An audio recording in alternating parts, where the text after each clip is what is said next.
Hello and welcome to the second of a three-part series where we explore the history of French Valley. In this part, we're going to be going over the history between the years 1900 to 1950. So if you haven't seen the last presentation, we covered the actual immigration of French citizens over here to the United States, and then finally to California where they settled in the valley. This presentation is going to be a little bit different than the last one.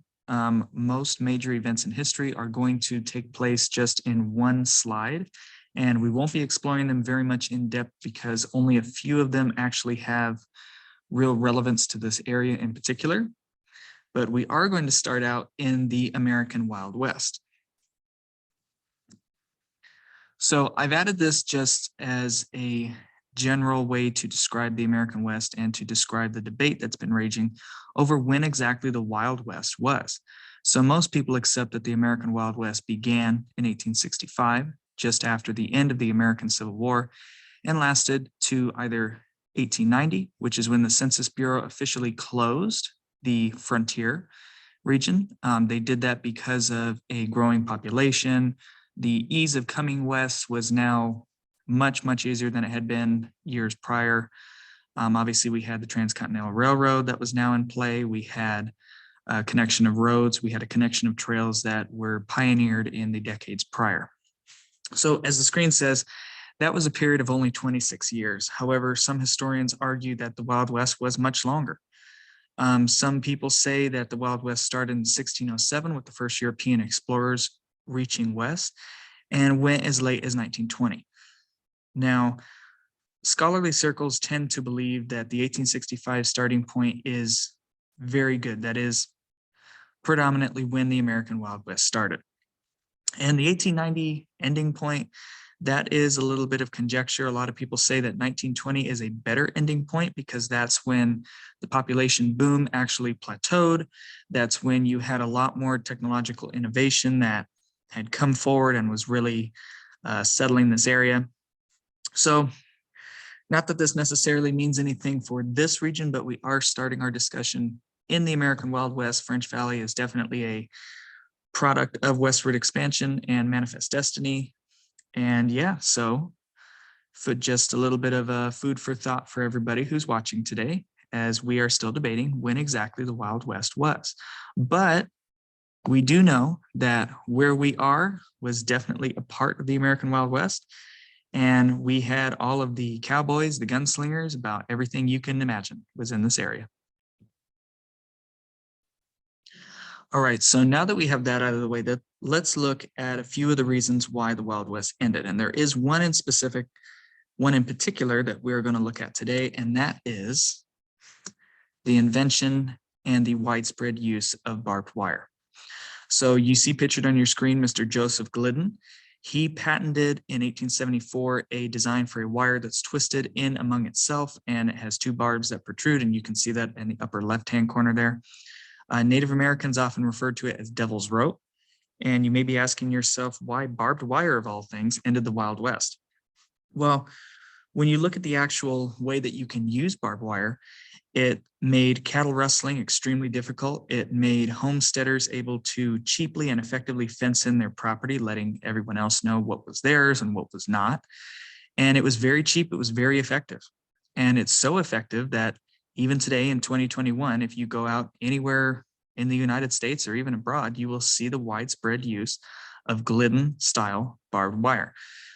In the center of your screen, you also see different types of barbed wire. You have the Jacob Heisch patent and then the Isaac Elwood patent a little bit later than Glidden, but used just as effectively.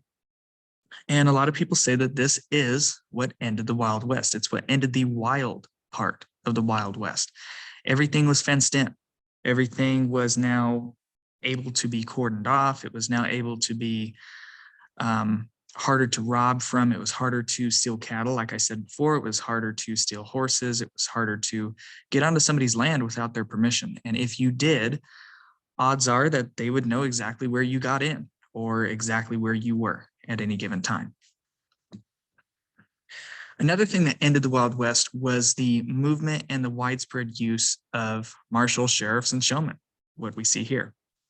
And These men on screen are examples of different people who were moving west and who were moving to settle it. You have U.S. Marshal Bass Reeves on the left-hand side. You have Pat Garrett, who of course shot and killed Billy the Kid. He was the Lincoln County Sheriff at the time. And then the man on the right is Buffalo Bill Cody. Now, Cody has an interesting part in the Wild West, as that he was one of the first people to actually capitalize on the wild part of the Wild West. He capitalized on the gunfights and the gunslingers and the buffalo and everything like that. So he turned it into a bit of a show. And of course, he did have a Wild West show in Cody, Wyoming, which is named after him, which is also where the Cody Center of the West is, in case anybody's interested in looking into that. So these are the people who really brought civilization west. And I know civilization is kind of a loaded term, especially when we're talking about westward expansion and manifest destiny, but they normalized the West. Obviously, Bass Reeves and Pat Garrett and people like them, they brought law and order. So you had less of the gunslingers. It was harder to operate illegally in the West as these marshals and as these sheriffs moved westward. And Cody brought this mysticism to the West that essentially was not necessarily fabricated, but it was built upon. So a lot of people looked at it in the way that we would look at the Middle Ages today and dragons and things like that. It became larger than life. And Cody could only do that because obviously he had been west and he was very experienced in what was happening in this region, type of things that were going on in towns and villages in the region. And yeah, so these are the people who kind of moved westward. They capitalized on the Wild West. And this was again at the end of the Wild West. So there is a bit of mysticism in that. There is a lot of people who were moving westward at the time who did not come with the 49ers or with other first groups that came westward, and they wanted the experience. And now that the West had been settled, it had been civilized, quote unquote, you had people like Buffalo Bill Cody coming in and making a show of it. And not to say that he was wrong to do it or that he was right to do it, but they had reached a point in westward expansion that such an activity was actually feasible. Now, we talked a little bit about technological innovation. That's kind of been a growing theme in this series. And technology does not stop, just as the world does not stop. So these are examples of technological innovations that were moving westward. You have the Siemens power plant, and this picture is from South Africa in 1897, in which you can see a giant electricity generator right there. And these were commonplace not only in South Africa, but all over Europe. And they were slowly making their way to America and obviously slowly making their way westward. You can see an example of power lines and generators in Bodie, California, which, if anybody's interested in that, is an excellent representation of a Wild West town that is in a state of arrested decay. So if you're ever in Central California along the Sierra Nevada mountain range, I definitely would recommend that if you are interested in learning more about the Wild West and what it was really like.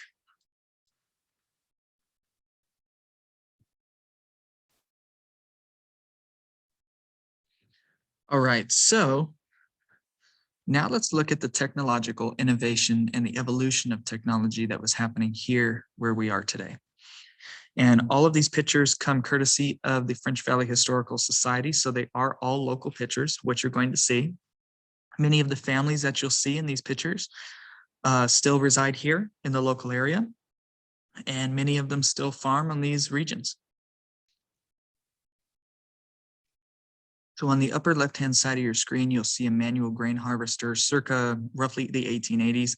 And you can see how that technology changed in just a few short decades. So the bottom right-hand corner, you see a combine harvester, circa 1910. You can see that they're both still horse-drawn, but the combine harvester obviously made the job a lot more easier and a lot quicker as well.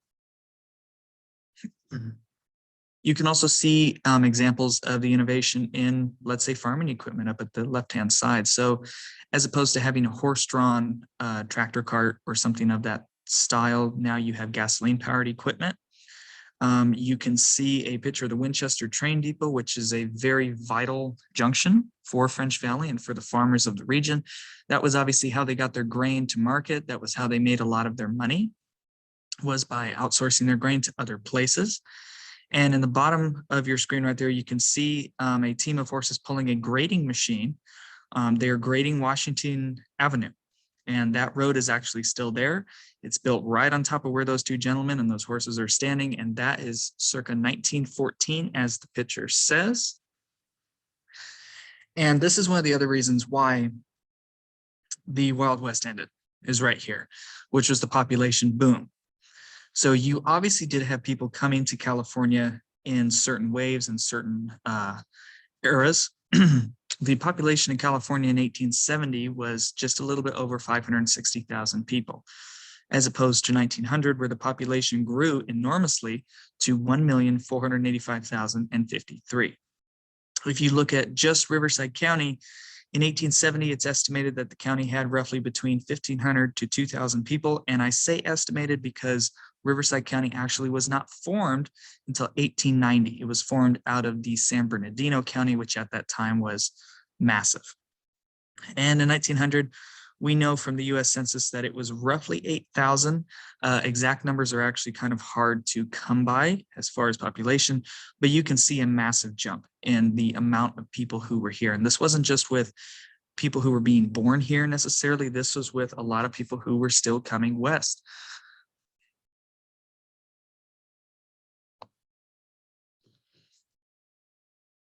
So now this is roughly in the early 1900s, 19 teens, and something's going to happen on the world stage that is going to affect French Valley somewhat tremendously, because it has to do with where these French immigrants came from. And that would be the beginning of the First World War. So you can see here a picture of Archduke Franz Ferdinand and his wife, Duchess Sophie, and you can see the person who would go on to assassinate them later in the day. A lot of things went into the beginning of World War I and the reason why World War I happened. And we are not going to touch on all of them today, because that would take far too long. But suffice to say that World War I was a massive event, the likes of which the entire world had not seen yet. On your screen, you can see a little bit of more information about the war, and you can see that over 68 million people ended up being killed by military action, which was just an astounding number, and is still an astounding number even to this day.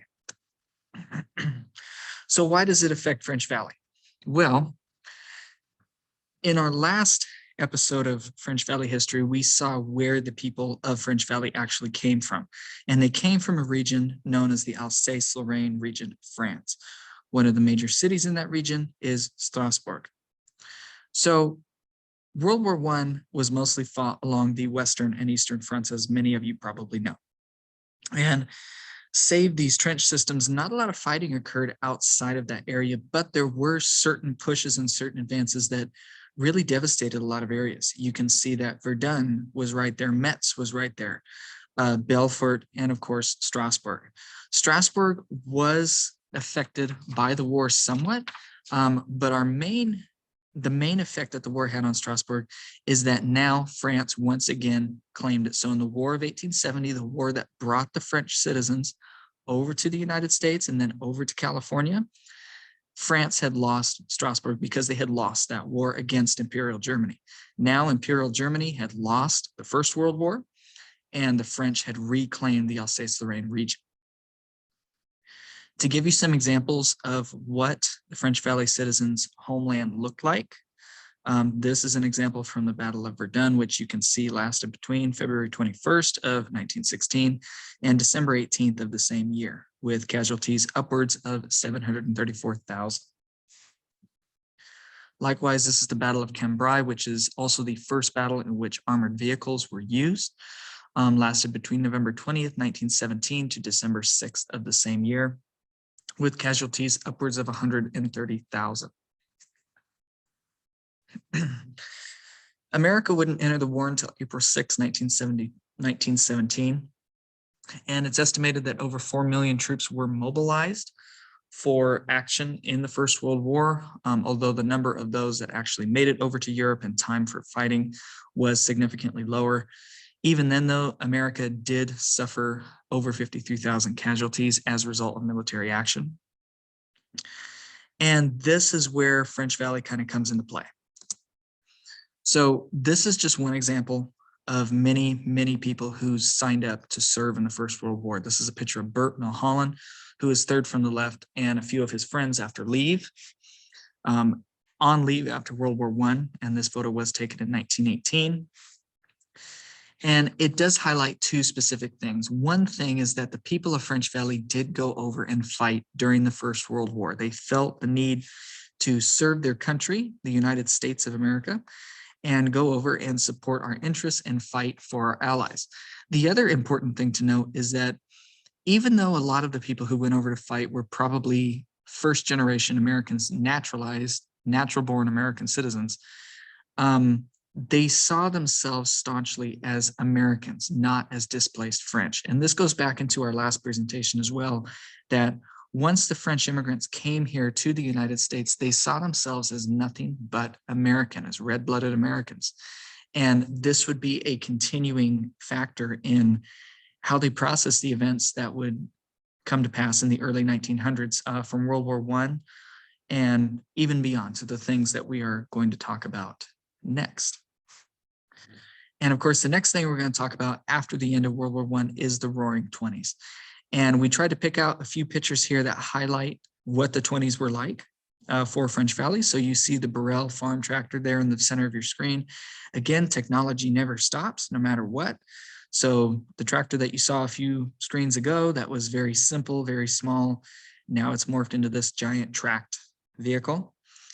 On the right-hand side, you can see Louis Allen and Alexander F. Burrell in the 1920s, definitely taking in the fashion of the time. And on the left-hand corner of your screen, you can see Rachel Thompson during a Christmas play. She's all dressed up, ready to perform. And of course, we would know how the 1920s would end. It would end in the crash of 1929, which is still known as the worst economic disaster to hit the United States in any one day.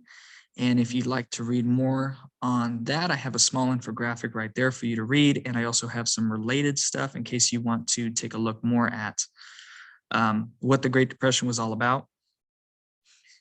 And then right after the Great Depression began, there was another thing that happened, an ecological disaster that the likes of which the United States had not seen.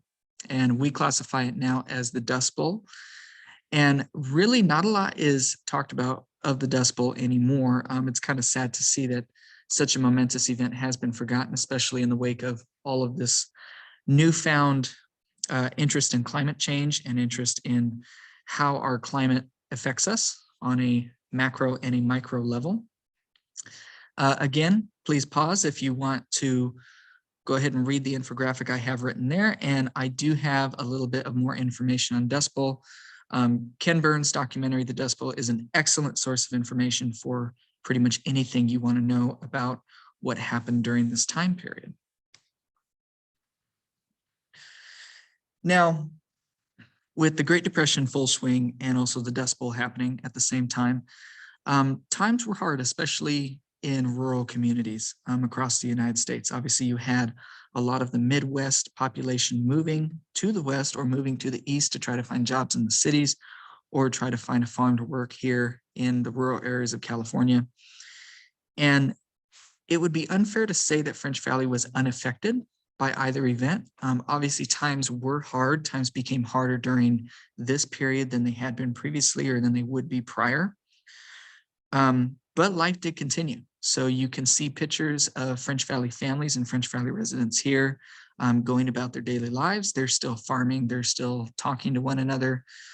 They're still buying new things when they can. They're still making things happen, essentially. And again, these are pictures from French Valley. These are from the Hyatt Schoolhouse.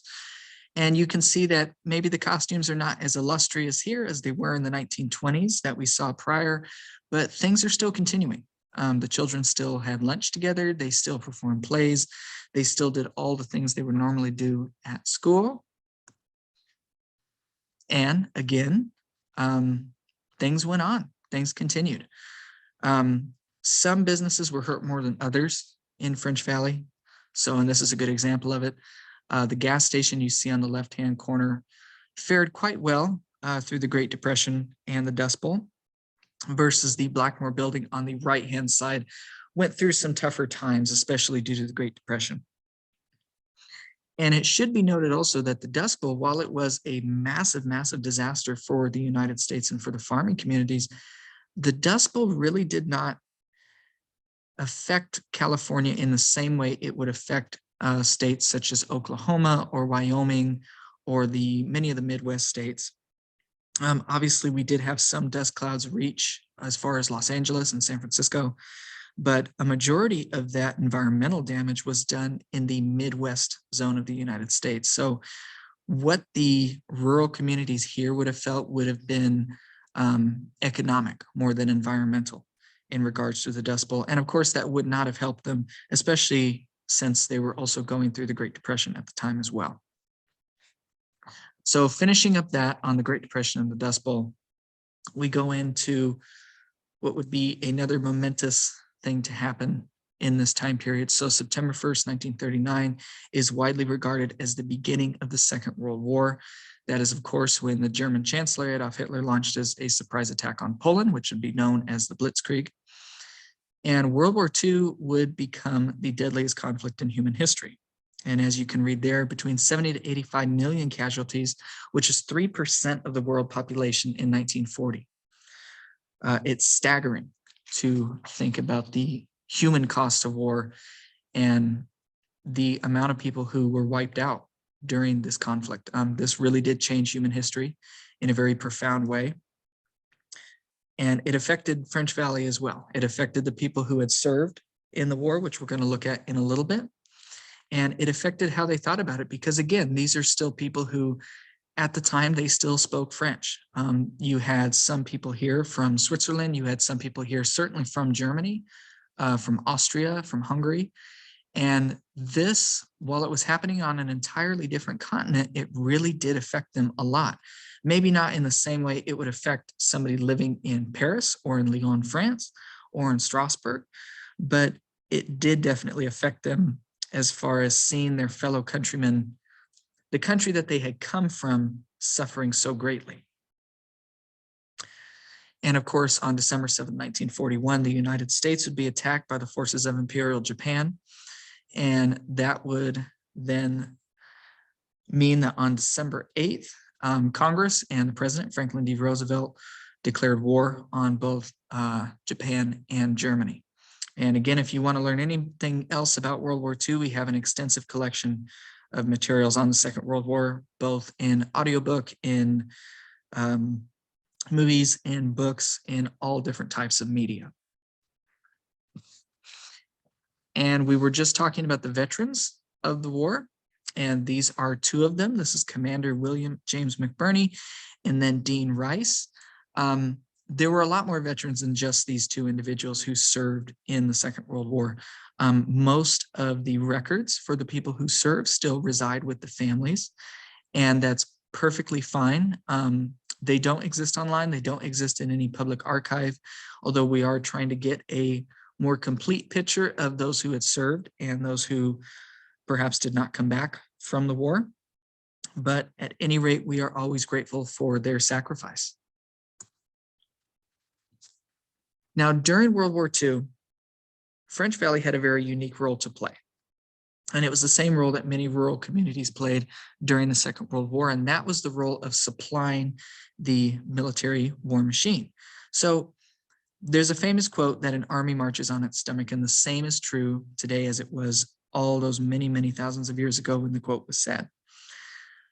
Things that French Valley did were they collected grain. So you can see on the left-hand side there of Mary and Ellen Shields standing in front of grain stockpiles. That grain would then be transported to an army barracks or an army processing station where it could be turned into food for the soldiers or rations or things like that. On the right-hand side of your screen, you see rubber, which was collected by French Valley residents. That was a picture taken in French Valley. And again, that was to support the war effort. That rubber could be reused to make the tires for Jeeps, to make the tires for tanks, to make gaskets for aircraft. The possibilities are endless. And World War II was really a time when a lot of people came together to do what they could to support the US military. And likewise, you see another example of the Conrad family supplying grain. You can see them there filling up a cart full of grain to be packed into hay bales and then brought on to support the war effort in various different ways. And on the left-hand side, you can see an example of an early warning aircraft lookout station. Now, these lookout stations were peppered all throughout California, all up and down the coast, really, and really all around the United States. After the attack at Pearl Harbor, it really hit home to the United States that they could face the possibility of an aerial attack at really any moment. And of course, as the war went on, that probability went down, but especially early on in the war in 42, 43, and to some extent 1944, the possibility of aerial bombardment, even as far in as French Valley, as Riverside County, was very real. And of course, we did have March Air Force Base just to our north at the time. And that was a major training facility for airmen looking to go overseas, both to Europe and to the Pacific Theater. So it made it a very enticing target if an enemy could actually get aircraft to that area. Of course, lookout stations like this one located in French Valley would prevent such an event from happening. And of course, World War II would come to an end on May 8, 1945. The Germans unconditionally surrendered to the Allied forces, ending the war in Europe. And then just 3 months later, on August 14, 1945, the Empire of Japan signaled that it would be unconditionally surrendering to Allied forces. And of course, on September 2nd, official surrender documents were signed by the Japanese delegation aboard the USS Missouri while it was docked in Tokyo Bay. The war lasted 6 years and 1 day exactly, with upwards of 70 million casualties and an estimated $4 trillion spent by the US alone. Of course, that did also mean that the United States got out of the Great Depression and it got out of the economic hardships that it was facing in the 1920s and 1930s. Although, yet again, we need to remember that 70 million casualties is not a small number. Again, 3% of the world population in 1940 is no small number. And World War II is a war that affected everybody throughout the world. So there is seldom a country on earth that was not affected in some way or did not lose a number of individuals to military action taken during the Second World War.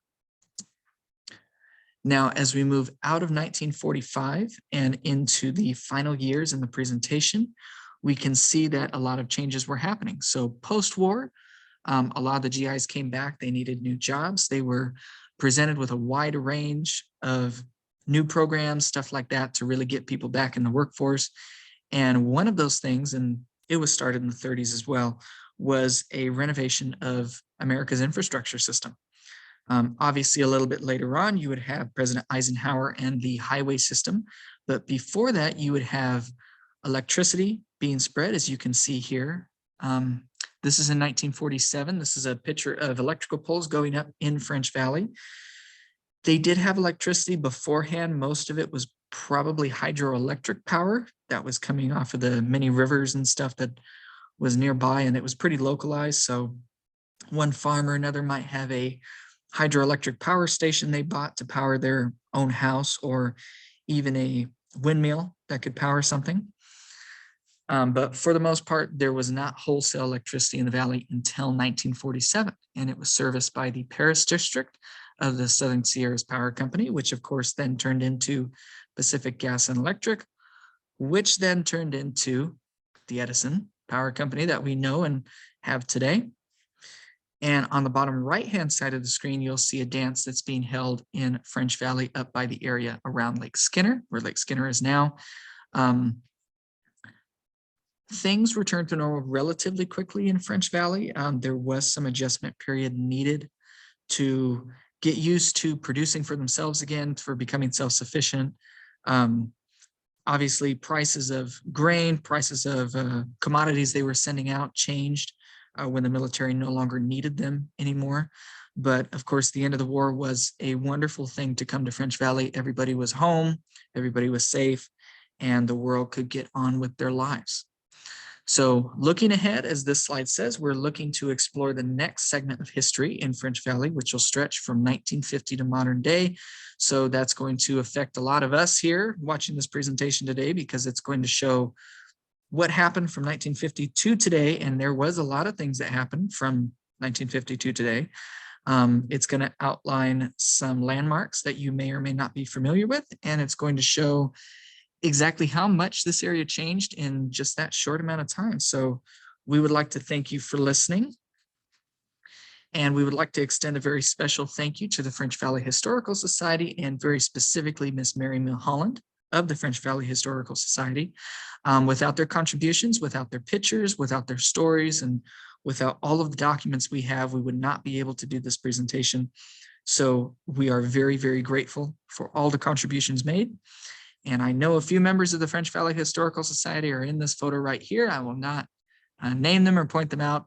But again, we are very, very, very grateful for the contribution. So we hope you all enjoyed the presentation. Thank you for listening. And I look forward to seeing you all in the next one.